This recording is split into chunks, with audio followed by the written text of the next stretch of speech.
પરિચય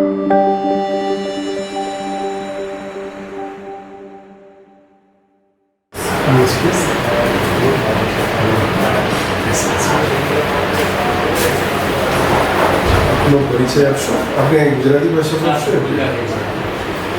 પરિચય આપણો આપશો? સર મારો ફોન નંબર 375 છે. સર મેં મારું ગ્રેજ્યુએશન દિલ્હી કોલેજ ઓફ એન્જિનિયરિંગમાંથી 2012માં સિવિલ એન્જિનિયરિંગ બ્રાન્ચમાં કમ્પ્લીટ કર્યું. 2012માં સિવિલ એન્જિનિયરિંગ. ત્યારબાદ સર ટાટા કેમિકલ્સ લિમિટેડમાં 3 વર્ષ સુધી આસિસ્ટન્ટ એન્જિનિયર તરીકે કામ કર્યું અને 2017-18માં લેવાયેલી જીપીએસસી ક્લાસ 1-2 ની એક્ઝામમાં અત્યારે આસિસ્ટન્ટ ડીલર રજિસ્ટ્રાર તરીકે હું ઇન્ડિયર છો એમ? ઇન્ડિયા.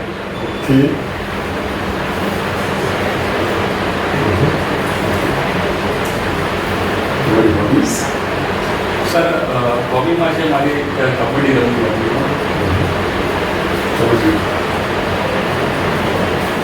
રેફરન્સીસ તમે કયા?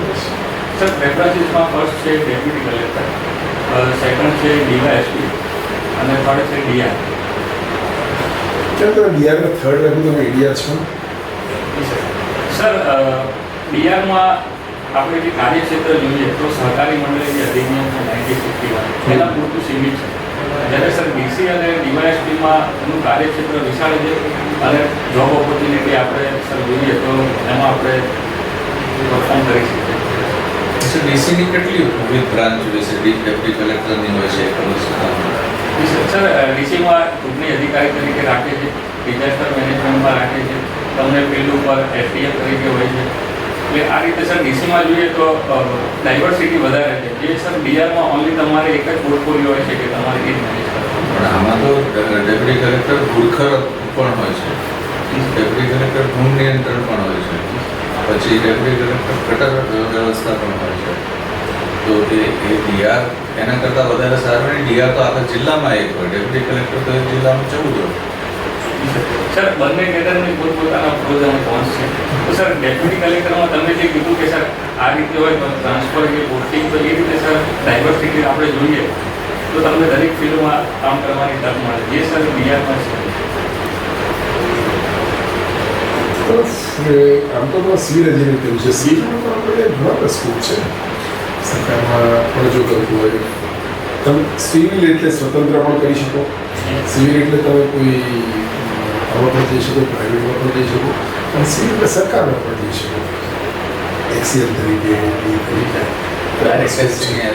અને એમાં તમે પછી જે નવા નવા બિલ્ડિંગ્સ બને છે, પુલ બને, બધા આર્કિટેક્ચર મુવમેન્ટ્સ હોય તો એમાં તમારો ફાળો આપવાનો પૂરતો સ્કોપ હોય. એટલે નથી પોસિબલ રસ તમે.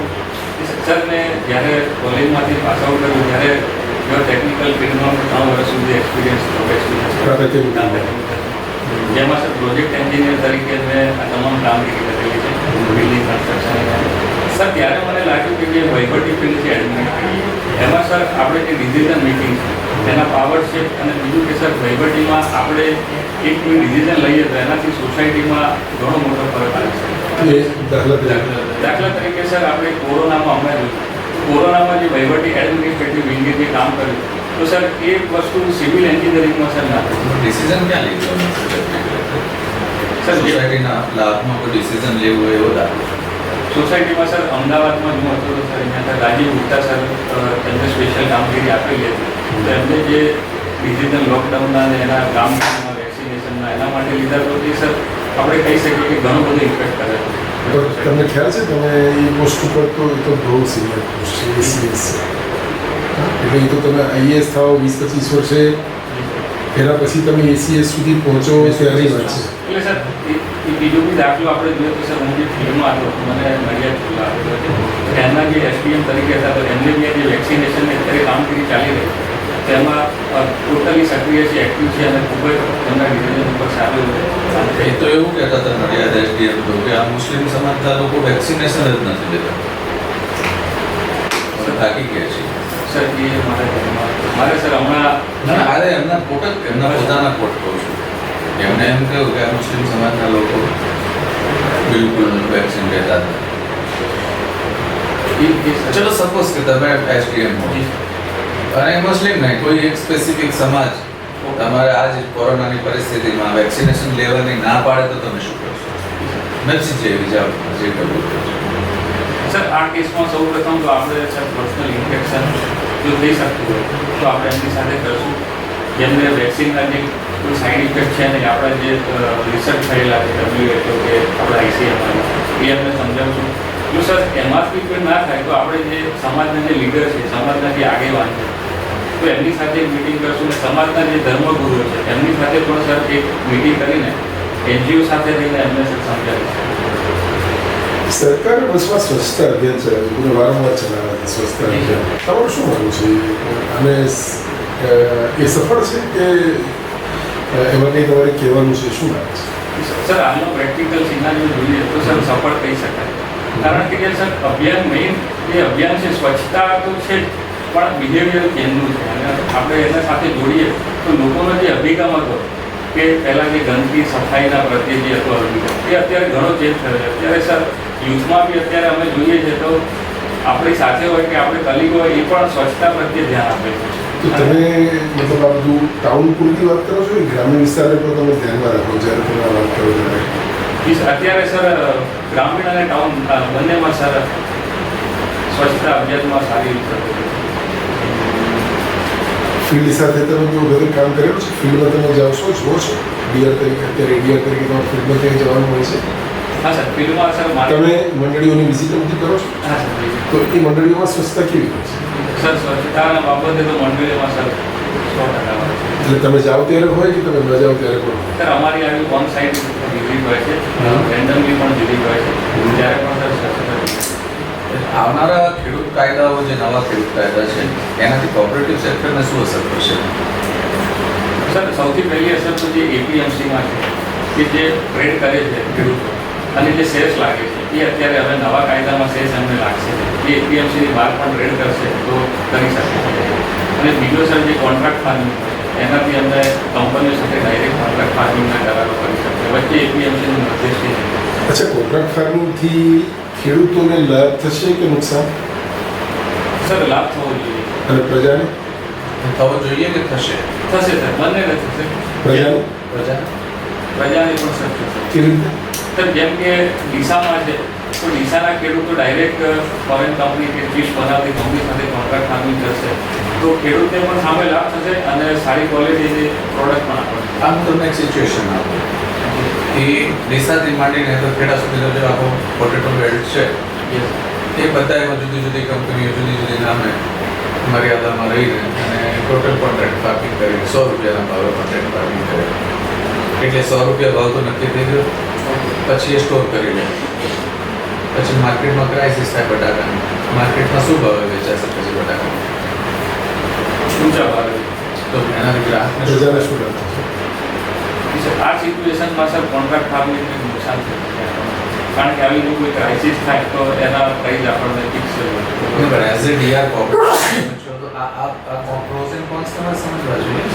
સર આમાં સરકાર ઇન્ટરવેન્શન કરીને શું કેવી રીતે? શું ઇન્ટરનેટ એ સર હજી સુધી આવો કોઈ સિનારીઓ પ્રેક્ટિકલી નથી. નહીં, એ તો કાયદાનું અમલીકરણ જ નથી તમે થયું. છો વહીવટ માટે સપોઝ કે આવું હોય તો સરકારે શું કરવું જોઈએ? શું તમે સજેશન શું કરો છો? સર આમાં જે કંપની અને જે ખેડૂત છે જે FPO વગેરે છે બંને સાથે મળીને આમાં વચ્ચેનો રસ્તો કોઈ નીકાળે. ખેડૂત શા માટે વચ્ચે અમારે? ખેડૂતને પૈસા મળી ગયા, તો 100 રૂપિયા મળે છે, 20 એને 100 રૂપિયા, 10 20 રૂપિયા થઈ ગયા. પછી એ શું કરવા એ વચ્ચે શું આવે? કામ આવે? તમે ખેડૂત છો, જી. તમને હું કંપની મારું છું, મેં તમને 100 રૂપિયા કિલોના ભાવે આપી દીધા, તમે 20 રૂપિયા વિચારતા હતા, બલકે તમારે રોડ પર નાખી દેવા પડતા હતા, ભાવ નહોતા મળતા એટલે. એની જગ્યાએ હું તમને 100 રૂપિયા તમે તો રાજીના રેટ, બરાબર? હવે હું એને 200 એ વેચું કે 2000 એ વેચું, તમારે શું લેવા દેવા એની સાથે? તમે આવશો વચ્ચે? હું ધારો કે એને 500 રૂપિયા વેચીશ તો તમે વચ્ચે આવશો મને સમજાવવા? અચ્છા, APMC નું શું થશે હવે નવા કાયદા પછી? નવા કાયદા પછી સર જે APMCમાં જે ખરીદીની જે હતી જે મધ્યસ્થી એ સર ઘટી ગઈ. અને એઝ અ હોલ APMC ચાલશે કે બંધ થઈ જશે?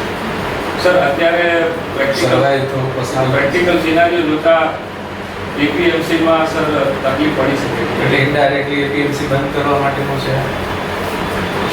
ના સર એ કહી શકે. કેવી રીતે સર્વાઈવ કરે? શેષ બંધ થઈ ગઈ, એની આવક જ શેષ છે, બીજું શું? શેના પર જીવશે એ અચ્છા તો આપણે એમાં એવું જોઈએ કે આ જે છે બટાકાનો આપણે કિસ્સો એ જોયો બરાબર એવું બનશે કે આ વિવિધતા છે જે પાકોની આપણને જોવા મળે છે કે અત્યારે એક જ ગામની અંદર કોઈ બટાકા પણ ઉગાવે છે એ શાકભાજી બીજી કરે છે ફળફળાદી કરે છે ઘઉં ઉગાડે છે એની જગ્યાએ પછી કંપનીઓ ધારે એક જ પાક ઉગાડવામાં આવે અને આ પાકની વિવિધતા બધી જતી રહે એવું બનશે ના સર એવું નહીં બને કેમ કારણ કે સર જે આપણો ટ્રેડમાર્ક છે જે પ્લાન્ટ વેરાયટીઝ પ્રમાણે પણ મને કપાસ ઉગાડવું એમાં 50 રૂપિયા જ ફાયદો થાય છે અને હું બટાકા ઉગાડું તો 10 રૂપિયાના 100 રૂપિયા અને કંપની જ કહેશે કોન્ટ્રાક્ટ છે એટલે કંપની આવીને મને કહેશે કે તમારે ખેતરમાં આ ઉગાડવાનું છે કારણ કે આપણો કોન્ટ્રાક્ટ છે મારી ઈચ્છા કપાસ ઉગાડવાની છે પણ કંપની બટાકા ઉગાડવા કહેશે કે તમારે બટાકા ઉગાડવા તો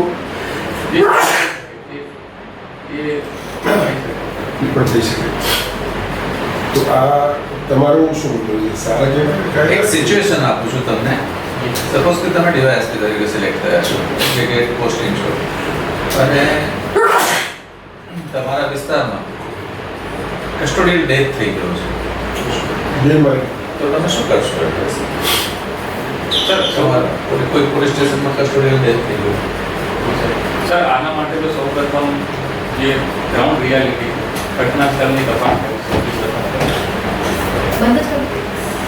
સૌપ્રથમ સર ઘટના સ્થળની તપાસ કરવામાં આવશે અને જો ઘટના સ્થળમાં આજે પુરાવો તથા જે સ્ટેશન ઇન્ચાર્જ છે પોલીસ ઇન્સ્પેક્ટર અથવા પીએસઆઈ એમની સાથે ચર્ચા કરવામાં આવશે અને એકચ્યુઅલ આની પાછળનું જે કારણ શું છે એ જાણવામાં શું કરવાનું હોય છે દાખલા તરીકે કોઈ કસ્ટોડિયલ ડેથ થયું તો સૌથી પહેલું શું કરાવવાનું થાય એમાં સર ટેકનિકલી ડીવાયએસપી તરીકે અમને આઈડિયા છે ને અત્યારે એસડીએમ નો રોલ કરવામાં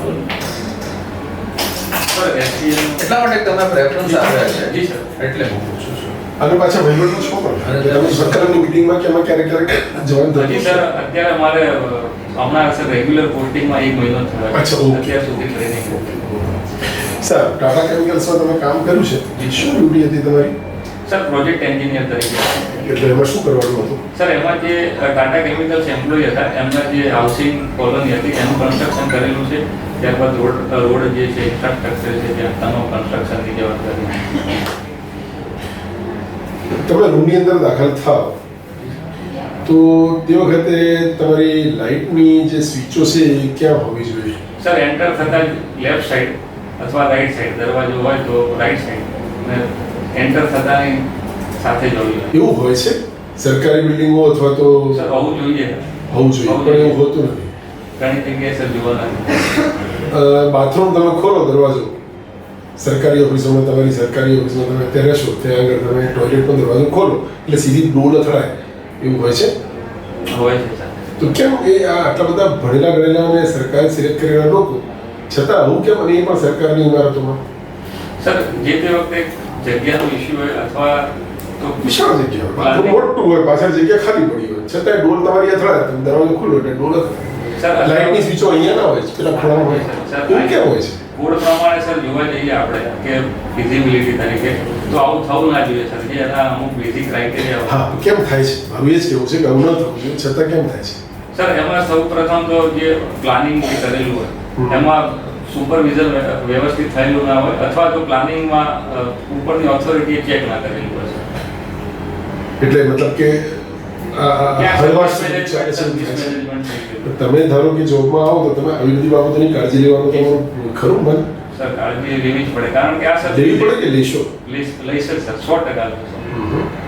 તમે ડેપ્યુટી કલેક્ટર તરીકે આવશો તો પછી કેવી રીતે કાળજી લેવા જઈ શકશો જી સર આમાં બીજું એવું થાય કે સરકારની સર જે સ્કીમો હોય કે મોસ્ટ ઓફ મને ઇન્ફ્રાસ્ટ્રક્ચર તમે બિલકુલ આમ પ્રમાણિકપણે કહો તમે જે ચેમ્બરમાં બેસો છો તમે ચેમ્બર છે કે તમે જનરલમાં બેસો જનરલમાં. જનરલ તમને કોઈ એમ કે આ ફેન ચાલુ કરો તો તમે પહેલા ધડાકે એ જ ફેનની સ્વિચ દબાવી શકો ના સર એ ના અને તમારા ઘરમાં કોઈ કે આ ફેન ચાલુ કરો તો એ દબાઈ શકે કેમ કારણ કે સર ત્યાંથી પરિચિત થઈ જઈએ છીએ ત્યાં રોજ બરોજનું હોય એટલે ઓફિસ આપણે એટલું મહત્વ નથી આપતો એ સર નવા હોય અત્યારે સર હું નવો છું તો મેં મારી જાતને ટાટા કેમિકલ્સમાં હતું હા સર ત્યાં થઈ શકે તરત જ પહેલા ધડાકે કરી શકે અચ્છા, બે જ પ્રશ્નો મારા છેલ્લા છે. એક પ્રશ્ન એ છે કે તમે ઇન્ડિયન્સ જેમ આઈએએસ આઈપીએસ છે, યુપીએસસી, એમ એન્જિનિયરિંગ સર્વિસ પણ છે, એ ખ્યાલ છે તમને? જી સર. એમાં કેમ પ્રયત્ન ના કર્યો? સર એકચ્યુઅલી એના માટે મેં ટ્રાય કરેલો છે અને અહીંયા જીપીએસસીમાં પણ રોડ એન્ડ બિલ્ડિંગની જે ભરતી હતી એના માટે પણ ટ્રાય કરેલો છે, પણ અનફોર્ચ્યુનેટલી સર એમાં મારું થઈ ના શક્યું. અને બીજો એક સવાલ એ છે કે ટાટા જે છે એનો જે સોલ્ટ આવે છે એની પાછળ શું સાચી કહાની શું છે? સર એટલે સોલ્ટ ત્યાં સર જે ઓખા મળી છે ત્યાં આરમડા છે તે સોલ્ટ વર્ક છે 40,000 એકરમાં અને ત્યાંથી સર સોલ્ટના પ્લાન્ટ નહીં, આ મીઠાપુર પ્લાન્ટમાં જેમાં તમે નોકરી કરતા હતા ને એમાં જે NaCl બાય પ્રોડક્ટ હતી સોડા એસની, એ NaCl દરિયામાં નાખવું પડતું, એ ખબર છે? સર એને આયોડાઇઝ સોલ્ટ કરીને પછી માર્કેટિંગ કરીને વેચવાનું ચાલુ કર્યું. ના સર એવું છે નહીં, કારણ કે સર જ્યાં સુધી મારો ટેન્ડર હતો ત્યારે સર જે 40,000 એકરમાં જે પોન્ડ છે ત્યાંથી સર જે સોલ્ટ આવે છે અને ઇવોપોરેશનમાંથી એને સર ટાટા સોલ્ટ તરીકે કરવામાં આવે. જેટલી પ્રોડક્શન ટાટા સોલ્ટની છે એટલું એના સોલ્ટ પેનમાંથી આવે છે? જી સર એટલું થઈ જાય છે. એના કરતાં ક્યાંય વધારે આવે છે. Okay, so thank you. બોલાવ્યો. ઓકે.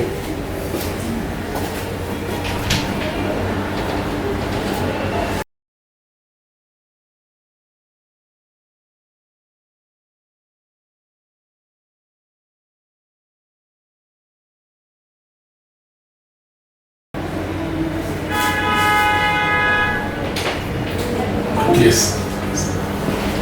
બસ.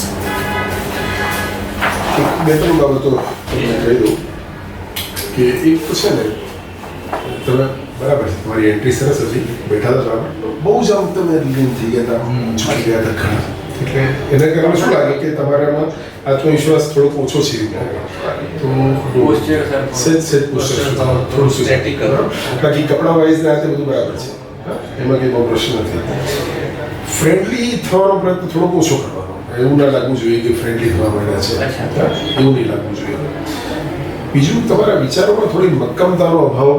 અમે તમને જે ખેડૂતવાળા કિસ્સામાં જે અમે તમને લીધા નવા કાયદામાં આવ્યા, એ સર એમાં એવું છે કે એટલે તમે નહીં, મારું શું કહેવું?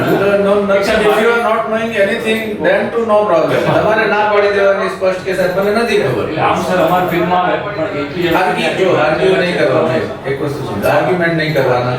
જ્યાં એમ લાગે કે મારી પહોંચની બહારનો છે તો બિનજરૂરી જવાબ આપવાનો પ્રયત્ન નહીં કરવાનો. ના પાડતા શીખવાની અને પ્રશ્ન સાંભળો, એક સેકન્ડ પોઝ થાવ અને શાંતિથી જવાબ આપો. કોઈ ઉતાવળ નથી. જેટલી તમે શાંતિથી જવાબ આપશો એટલા ઓછા પ્રશ્નો ફેસ કરવાના આવશે. ઓકે, આમાં શું થયું? તમે પહેલા એક સ્ટેન્ડ લીધું, પછી જેમ અમે તમને ગ્રીલ કરતા ગયા એમ તમે પાછા પડતા ગયા, એટલે એ ન ચાલે. તમે નક્કી કરી જાઓ કે ફાયદો છે. ઓકે, ફાયદો છે જ. હા, તો પછી એના પર જાઓ. એના ઉપર જ એના જ આર્ગ્યુમેન્ટ્સ આવશે. અને જ્યારે કોઈ પેનલિસ્ટ તમને કંઈક કોઈ વસ્તુ કહે સામે, તો એની સામે આર્ગ્યુ નહીં કરો, એને એગ્રી કરી લો. અને એક બે વખત તમે કીધું કે આમ તેમ જે તમે કહું ને, પેનલિસ્ટ ને ક્યારે તમે કે આમ કે આ એ રીતના એવું બોલો નથી. નહીં. અને તમે કીધું, તમે આમ કર્યું, એ તો કદી નહીં, ક્યારેય નહીં. એટલે થોડી ગુડ હેબિટ્સ. એ મેં નોંધ્યું છે. અચ્છા, તમારી હોબીઝ કબડ્ડી તમે સારી લાગી છે એટલે એમાં અમે નહીં કહેતા નથી. એમાં રેકોર્ડ વેકોર્ડ ઇધર ઉધર આ કરી કબડ્ડી લીગ આતે એના પ્રશ્નો સંભાળી લેજો તમે. પણ આ ડીસી ડીવાયએસપી ડીઆર ના ફંક્શન્સ બધા તમે ડીઆર માં જાણી નથી પૂછ્યું કારણ કે તમને આવડતું છે. ફેલિયરમાં અમે તમને પૂછ્યું ને તમે બતાવ્યું, દેટ્સ ઓકે.